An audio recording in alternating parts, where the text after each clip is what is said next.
The member for Bibra Lake. Acting Speaker, I begin by acknowledging that this House sits on Whadjuk Noongar land. I pay my respects to their elders, past, present and emerging. I extend that respect to all Aboriginal people here today. First and foremost, I want to sincerely thank the people of Bibra Lake for the incredible opportunity to stand here today and speak. I'm deeply conscious of the honour and responsibility placed upon me by the people of Bibra Lake as their inaugural member. I promise to do my very best to live up to that trust. I would like to express my gratitude to the many volunteers, supporters and Labor members who've given their time and efforts to the Bibra Lake campaign. I would not be here today without your help. I would like to take this moment to congratulate the Premier on leading our party to a historic third-term win. This remarkable achievement reflects the trust and confidence the people of Western Australia have placed in your leadership. And I acknowledge that many of us in this place were successfully elected because voters believed in your vision for the state. I congratulate the Speaker on his appointment and all the members newly elected and re-elected on the honour of serving in this place. I look forward to working alongside with you all as we serve our communities in this great state of Western Australia. I wish to acknowledge the former member for Willagee, the Honourable Peter Tinley. I thank him sincerely for his 15 years of dedicated service to the people of Willagee and to the state of Western Australia. His commitment to public life and his contributions to this place have left a lasting legacy that I deeply respect and hope to build upon. My name is Sook. I am humbled to be the inaugural member for the newly named electorate of Bibra Lake. I also stand here today as the first Australian woman of Chinese heritage elected to this place since its establishment 134 years ago. It was never my intention to be the first, and it is not why I sought public office, but it is a milestone worth acknowledging. It matters because Bibra Lake is built on strong, proud, multicultural community made up of families who have come from many parts of the world, working hard to create something better for the next generation.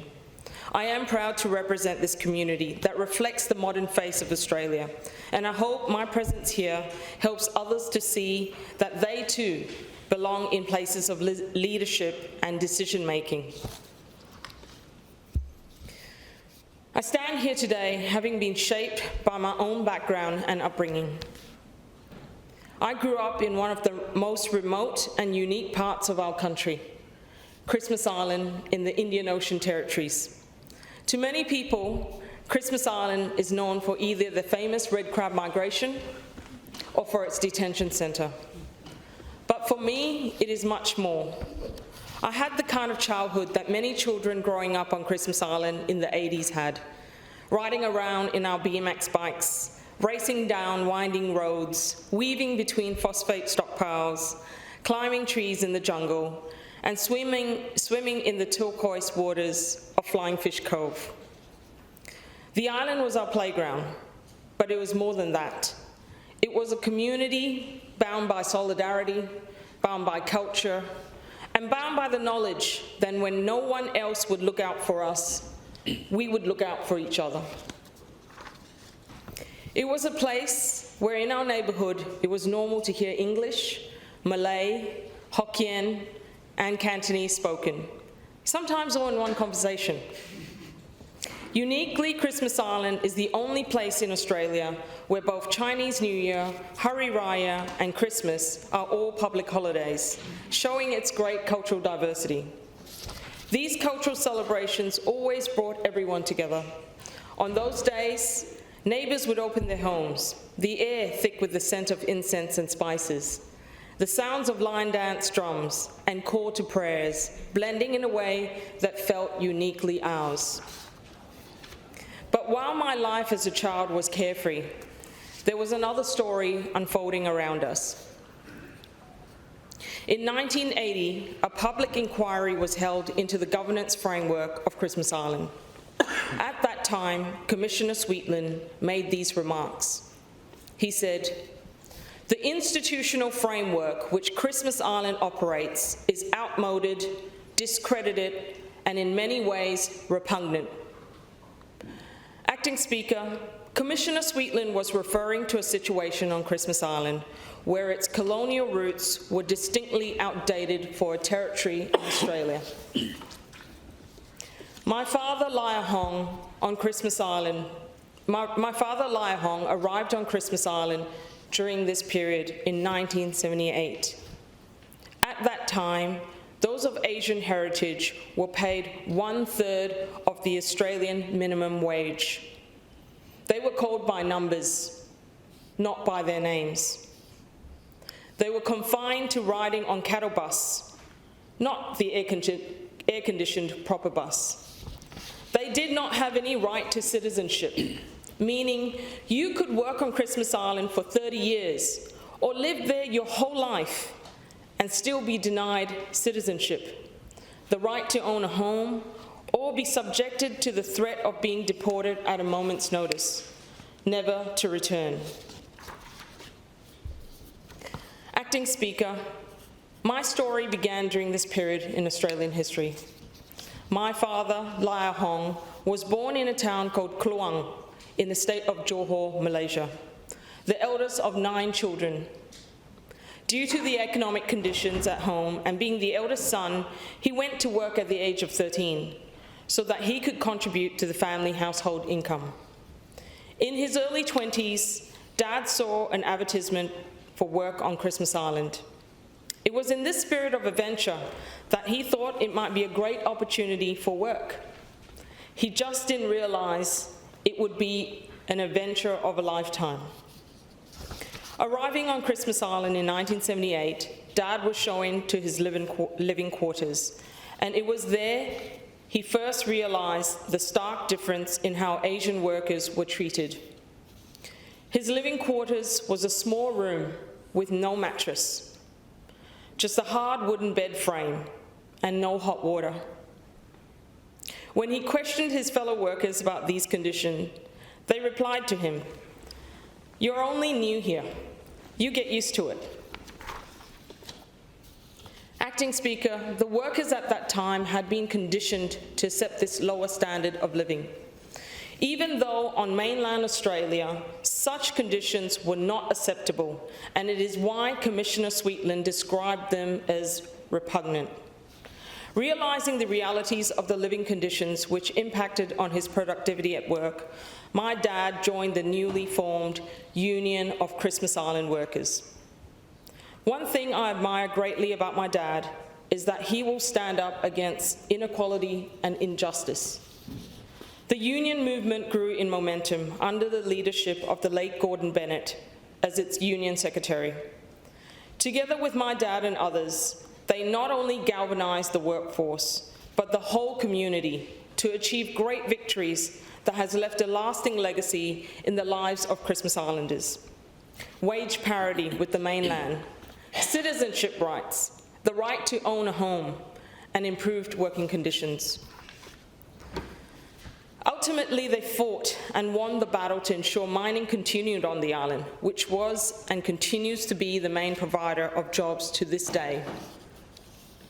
As I was growing up, I saw how my dad took up these fights and his determination to help people. I look back at how hard my dad worked, his leadership, and all that he sacrificed, including time with the family, so that the community would have better lives and equal opportunities.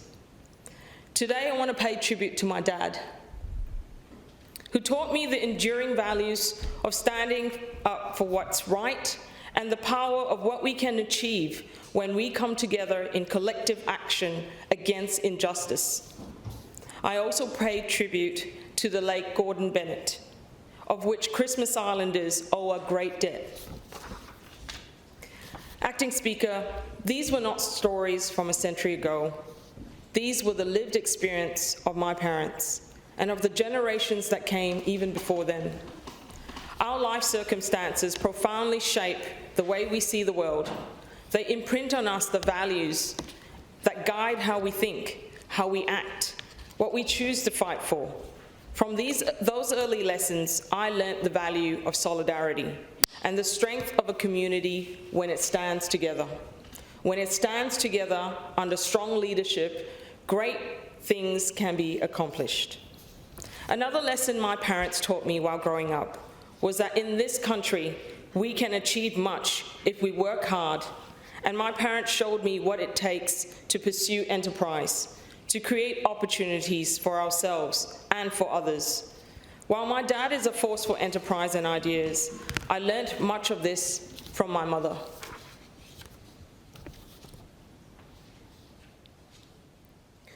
My mother, Lai Wei Ching, was born in Ipoh, in the Malaysian state of Perak. She migrated to Christmas Island with my father to seek a better life. Mum ran a small grocery store on Christmas Island, the kind of shop where the lights go on before sunrise and don't go off until after dark. Mum worked tirelessly. She worked long hours behind the counter and often longer hours behind the scenes. And no matter how tired she was, we always came home to home-cooked meals.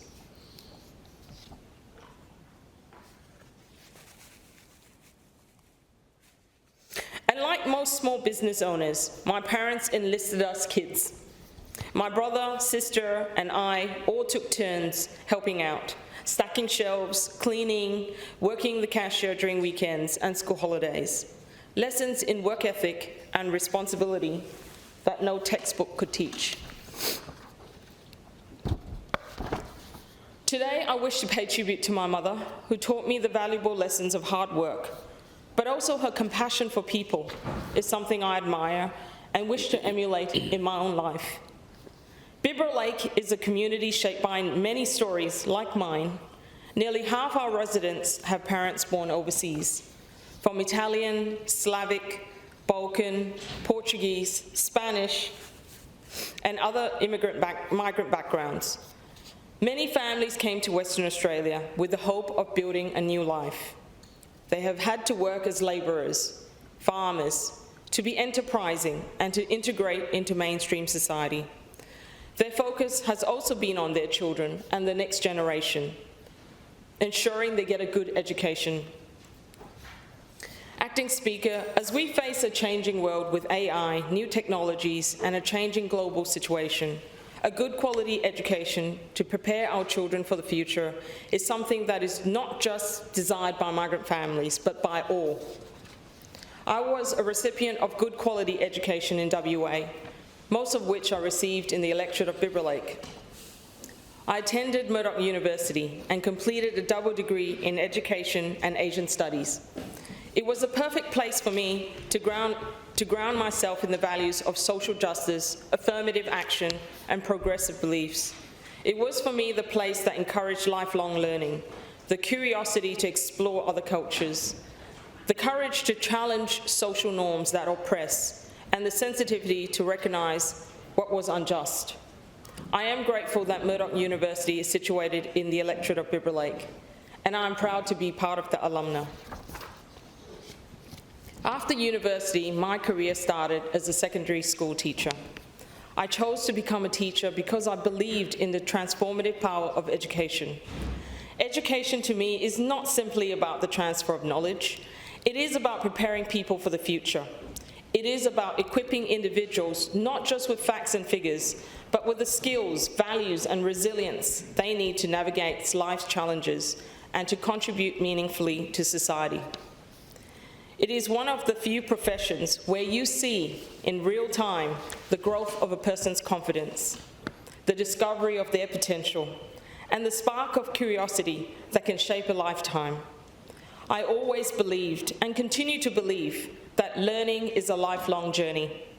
The role of a teacher is not to become the source of all knowledge, but to facilitate that journey, to guide students to think critically, problem solve, and find their own voice. I often reflect on the good teachers I was fortunate to have in my life, those who didn't just teach the curriculum, but who helped shape the person I am today. One of those teachers who has had a profound influence on me was my high school English teacher, Jenny Burton. She didn't just teach us how to write essays or analyze texts, She taught us how to think.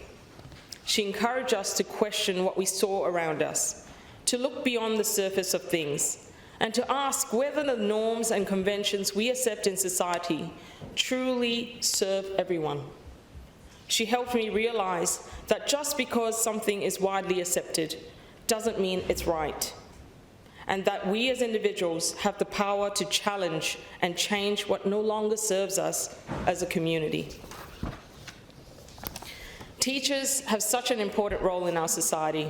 It is a profession that has the influence to shape and create other professions. Our investment in teachers and in education system is an investment in the future of Western Australia, which I will always support. Today, I wish to pay tribute to all teachers and educators for the work you do and will do to contribute to the fabric of our society. Acting Speaker, my experiences have led me here today and shaped my determination to work tirelessly for a better future for my constituents in Bibra Lake and the people of Western Australia. Building a better future must start with protecting what is important to the people we are trying to help. In Bibra Lake, we are surrounded by marvellous wetlands, which are important to the residents there. These wetlands are not just a beautiful backdrop. They are living ecosystems, home to precious native wildlife like the snake-necked turtles, whose very existence is now under threat from climate change, habitat loss, and predation. If we are serious about leaving a better world for the next generation, we must invest in the people and organisations already doing the work to protect it. Local organisations in Bibra Lake, such as WA Wildlife, the Wetlands Centre, and our tireless local environmental action groups are at the front line of conservation, rehabilitation, and land care. I look forward in my role and capacity to work with these groups in an effort to protect our precious wetlands. Acting Speaker, may I please have an extension? It's granted. I believe that sustainability and prosperity are not opposing forces. They are interconnected. Our industries, businesses, and workers depend on a stable and thriving environment, and we must work to get this balance right.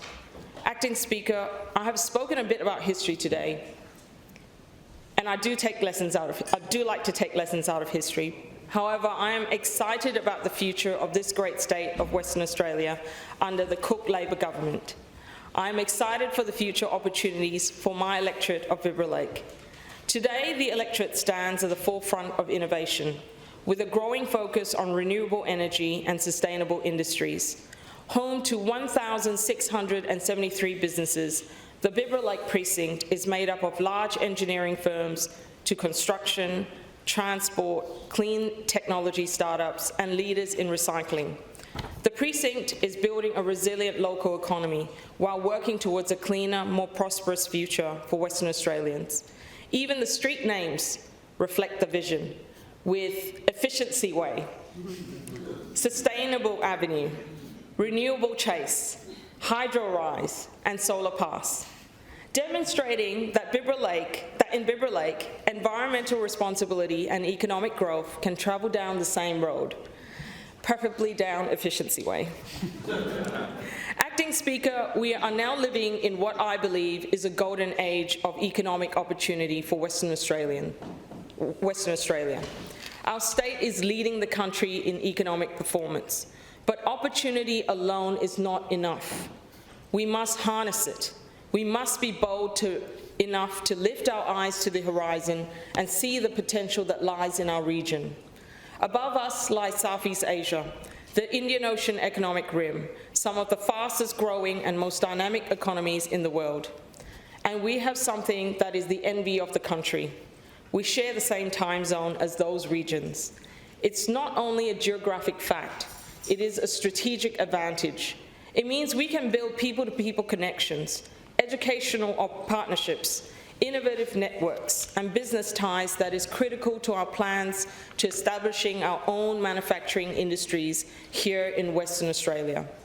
It means we can be the bridge between Australia and the region, not just through our resources, but through our people, our ideas, and our institutions.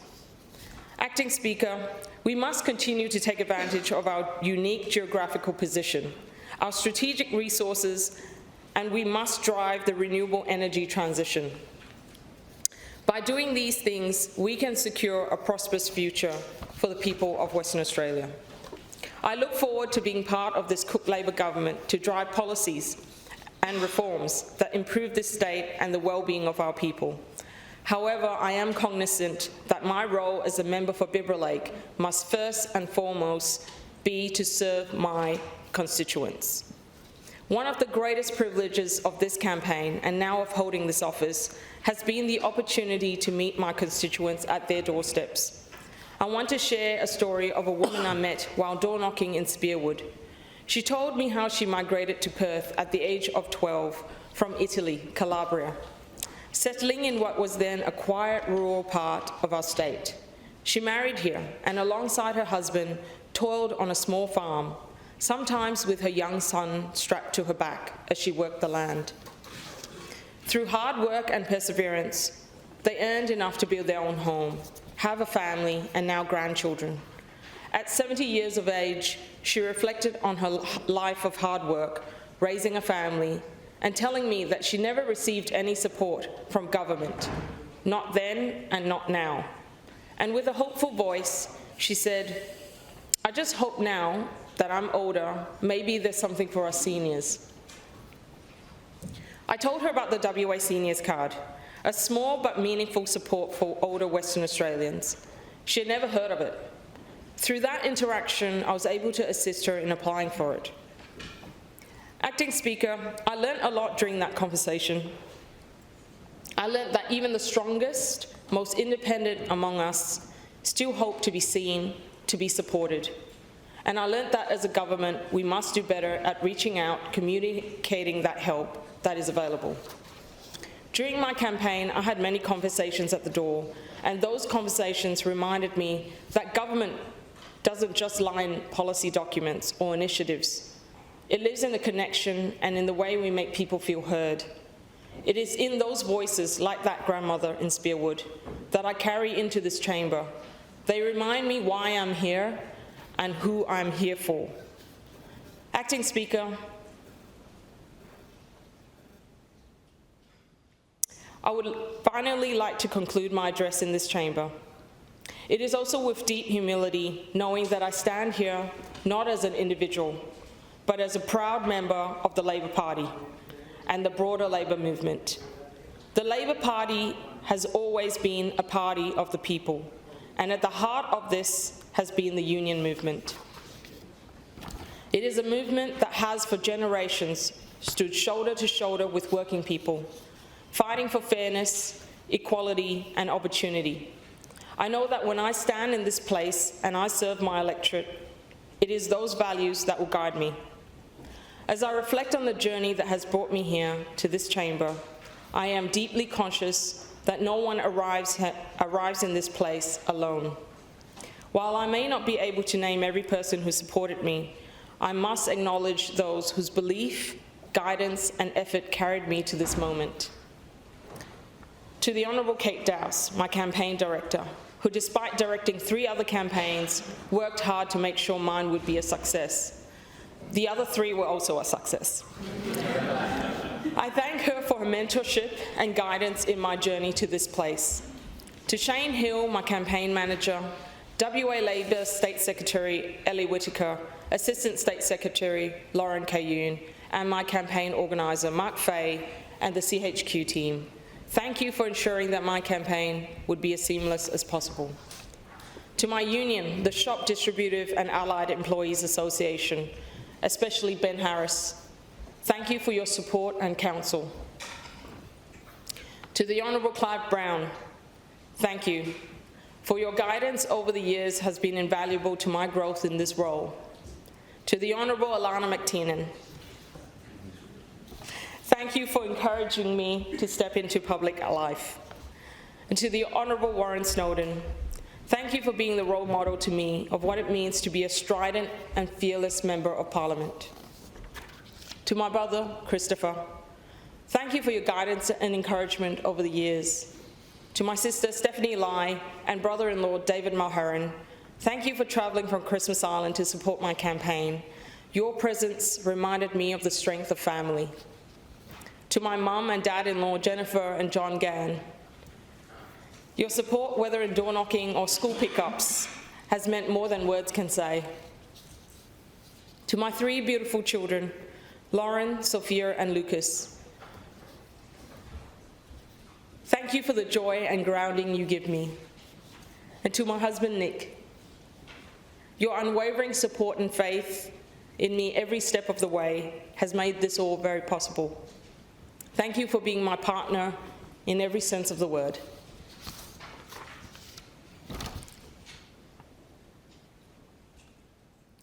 And finally, to my parents, Lai Hong and Lai Wei Ching.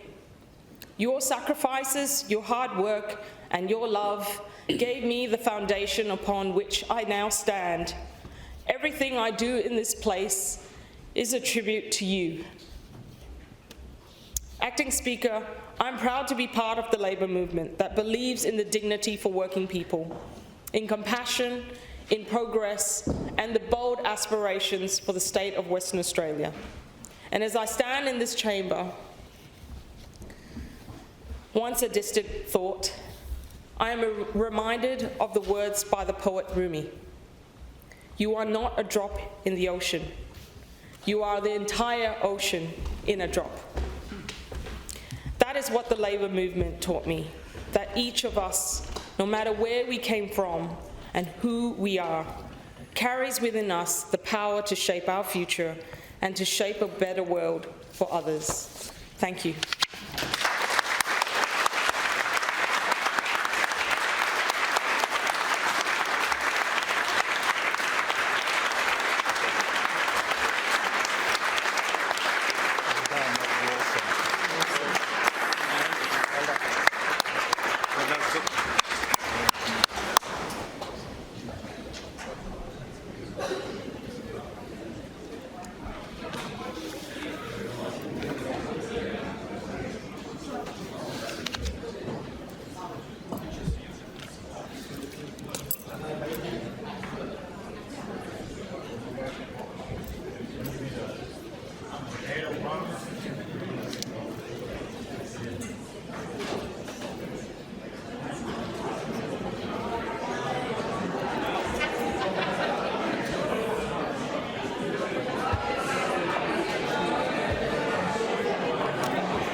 Not that scary, am I? Yeah, you should be scared.